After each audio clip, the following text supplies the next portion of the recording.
그러니까 나한테 유리한 것밖에 안 낳는 이 거짓말 탐지기를 왜 안 받습니까?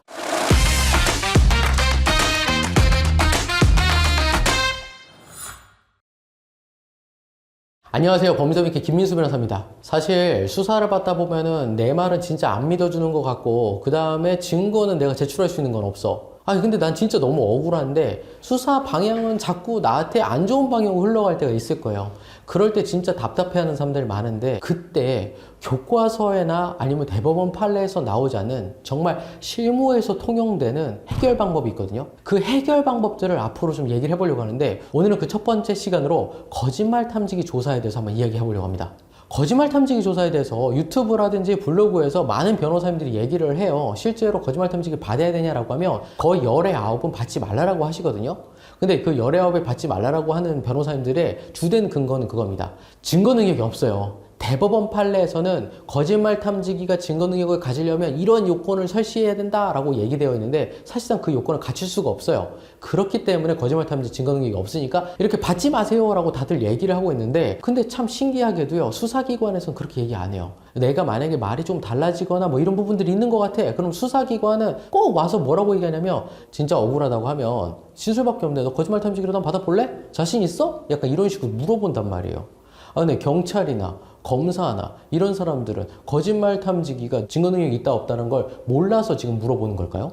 아니겠죠. 사실 그들도 알고는 있어요. 증거 능력이 없다는 건. 하지만요, 실무적으로는 되게 강력한 힘을 갖고 있습니다. 수사기관에서는 증거가 되게 애매해. 이 사람의 진술이 맞는지 아닌지를 내가 심증을 판단할 수 없을 것 같아 라고 해서 거짓말 탐지기를 신청을 하게 되는데 거짓말 탐지 결과에 따라서 불송치도 나고요. 무혐의도 나고 실제 증거 능력이 없다고 했지만 법원의 판결에서도 사용이 됩니다. 제가 이 판결에 관련된 내용을 실제로 증거 능력이 있는지 없는지에 대해서 쓸 수 있는지를 한번 보여드릴게요. 지금 사례가 실제 사례입니다.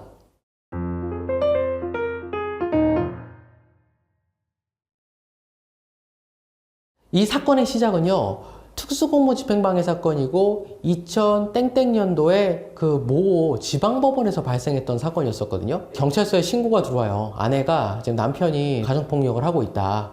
심지어 칼도 들었다 라고 하니까 당연히 지구대에서 놀라가지고 테이저건이고 뭐고 다 챙겨가지고 나왔겠죠. 그죠? 그리고 방문을 딱 열어봤는데 자 여기서부터 공소장 내용입니다. 방문을 열어봤더니 소파에서 칼을 들고 있는 아저씨가 있었고 경찰이 칼을 내려놓고 가만히 있으라고 했는데도 불구하고 그 사람이 칼을 든 상태로 소파에서 일어나 경찰에게 달려들어 칼을 휘둘렀다.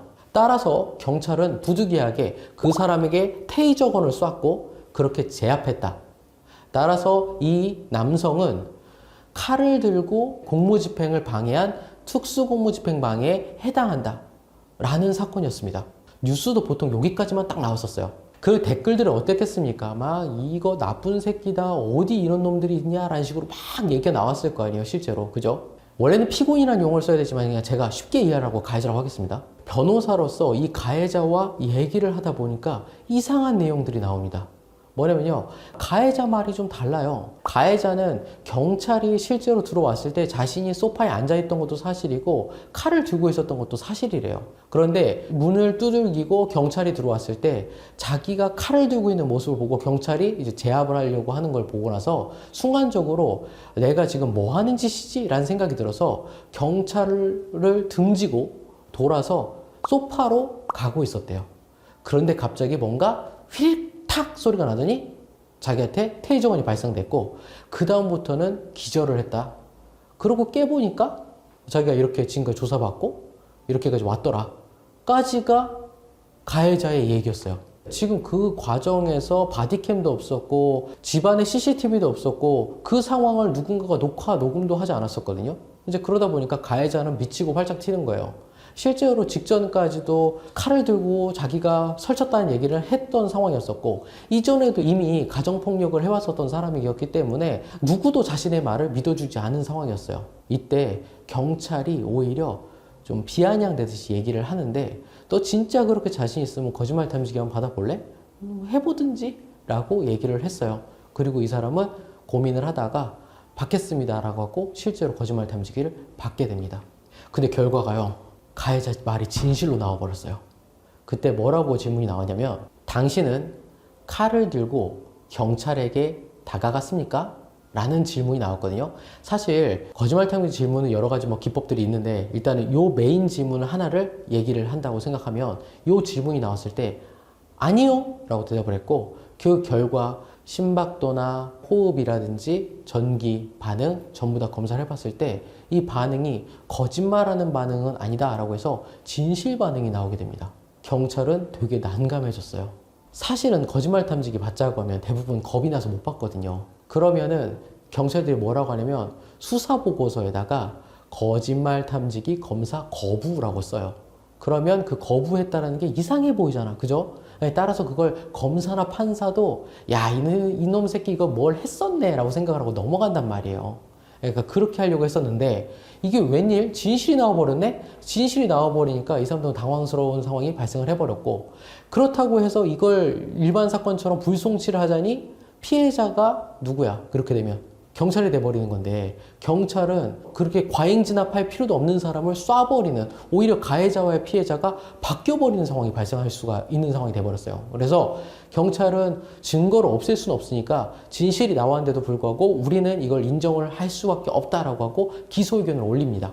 검찰 역시도요, 경찰을 쭉 봤는데 수사를 지금까지 잘못한 사람도 아니었었고 그렇게 문제를 일으켰던 경찰도 아니야. 그렇다고 하면 경찰이 여기서 거짓말할 이유가 있을까? 아무리 가해자가 진실이 나왔다 한들 이건 좀 아닌 것 같은데 하고 별 생각 없이 또 기소까지 넘어가 버려요. 그래서 재판으로 갑니다. 근데 재판의 판사님은 좀 달랐어요. 가해자한테 너 이거 인정하니? 라고 처음에 공소사실 인부를 해버리니까 그 사람이 똑같은 얘기를 해요. 자기는 그때 칼을 들고 소파에 앉으려고 했는데 등에서 갑자기 테이저건을 맞고 쓰러져 버릴 수밖에 없었다라는 식으로 얘기를 하거든. 야, 이거 뭔가 이상하다라는 판단을 듣고 증거 능력에 대해서 이제 정리를 다 하고 나서 봤는데 거짓말 탐지기의 진실이 나왔다는 걸 확인을 합니다. 그때서부터 재판부가 그러면 가해자가 주장하는 거에 대해서 한번 다 검증을 해보자고 해서 검증 절차로 돌아섰고요. 그때 검증 절차상, 자, 여기서부터 이제 실제 얘기인데, 사실요, 제가 지금 보고 계시는 우리 시청자를 통해서 이렇게 칼을 들고 이렇게 뛰 가잖아요. 그러면 시청자분이 저한테 쐈을 거 아니에요. 그죠? 쏘게 되면은 맞았을 거 아니에요.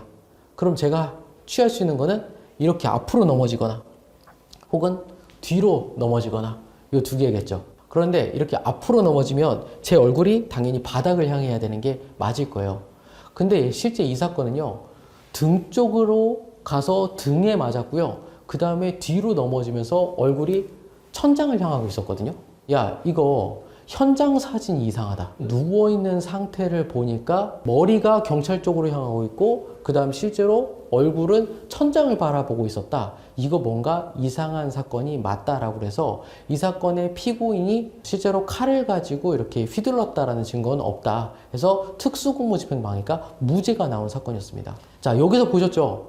우리가요, 거짓말 탐지기는 경찰이나 검찰 단계에서는 불송치를 받거나 무혐의를 받는 효과를 쓰지만 사실상 재판에 가서는 어떻게 쓰냐면 내가 왜 얘기를 안 들어주죠? 그 답답해하는 피고인들의 말을 한 번 정도 완전히 환기시켜가지고 듣게 해주거나 피고인의 말이 진실일 수 있으니까 그걸 확인해보자라는 어떻게 보면 트리거가 되고 하나의 단서가 될 수 있는 게 그게 중요한 거예요. 거짓말 탐지기가.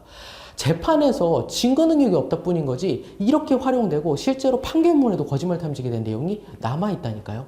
거짓말 탐지기는요, 증거를 쓸 수 없어도 내 진술이 옳다라는 것에 대한 최대한의 확성기가 될 수 있다는 게 재판에서의 장점이라고 생각하시면 될 것 같고요. 자, 이번 수사 단계로 넘어가 보겠습니다.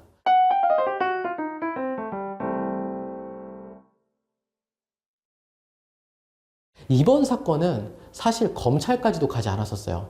물론 이 일을 해서 가긴 했었지만 검찰에 가기도 전에 끝났었던 사건입니다. 사건의 내용은 이렇습니다. 피해자랑 가해자가 채팅 어플로 만났어요. 그날 처음 만난 사이였지. 둘이서 술을 마시고 뭔가 기분이 좋아졌는지 여자가 남자를 우리 집에서 술을 좀 더 마시자라고 해서 데리고 갑니다.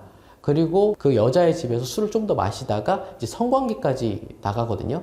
그리고 다음날 여자는 그 남자를 자신을 준강간했다고 해서 고소를 해버려요. 남자는 진짜 너무 억울한 게 갑작스럽게 내가 이런 식으로 나온다고? 내가 지금 가해자라고 한다고? 피해자는 술에 취해가 자기 기억이 안 난다고 한다고? 이거 너무 억울합니다 라고 주장을 하게 돼요. 경찰 입장에서는 사실 처음에는 당연히 여자 말을 믿었어요. 왜냐면 처음 시작했을 때 여자는 취해가지고 어떻게 집에 왔는지 모르겠다는 식으로 진술을 했었던 걸로 보여요. 그러니까 처음 만난 남녀가 여자가 심지어 남자를 집으로 끌어들이고 처음 만난 당일날 성관계를 한다? 이게 통념상은 좀 안 맞는데? 라는 식으로 어떻게 어거지로 끼워 넣었다 보니까 여자의 진술이 옳다라는 식으로 계속해서 수사하는 방향이 흘러가고 있었던 상황이었던 거예요. 남자는 그것 때문에 정말 미치고 활짝 뛰겠다라고 하면서 억울함을 표하고 있었던 상황이었었고, 이때 저희가 아예 의견서를 하나 제출했어요.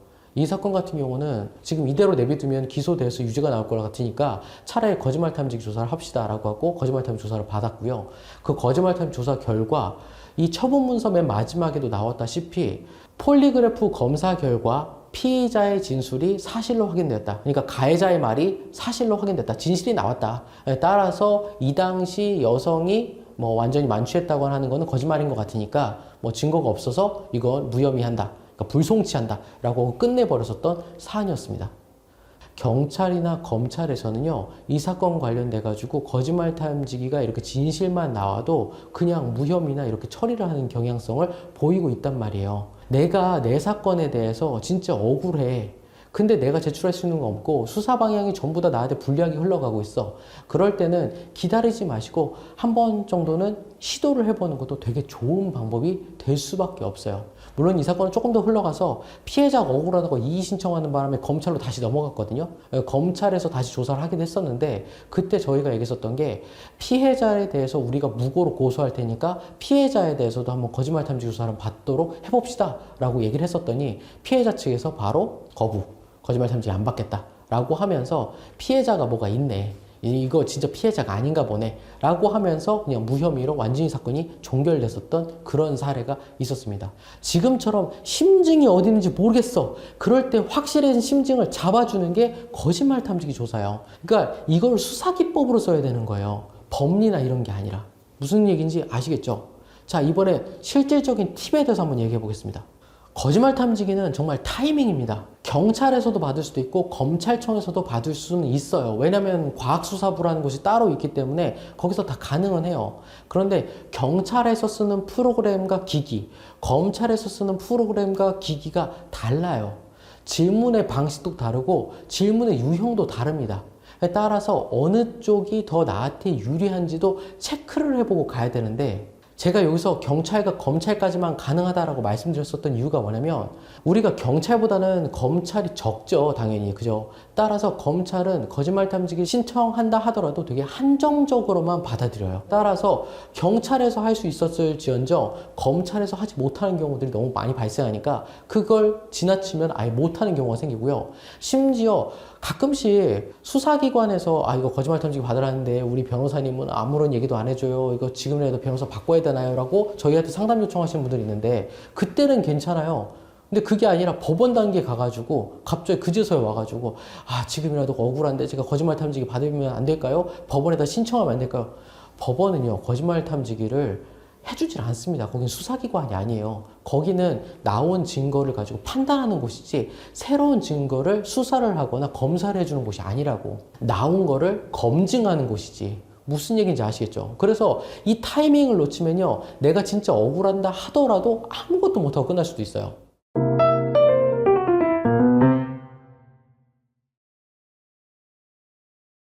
마지막으로 말씀드리자면요, 딱 하나요. 지금 상황이 나한테 불리한 게 사실이야. 그리고 경찰은 나한테 되게 안 좋은 심정을 품고 있는 게 눈에 보여.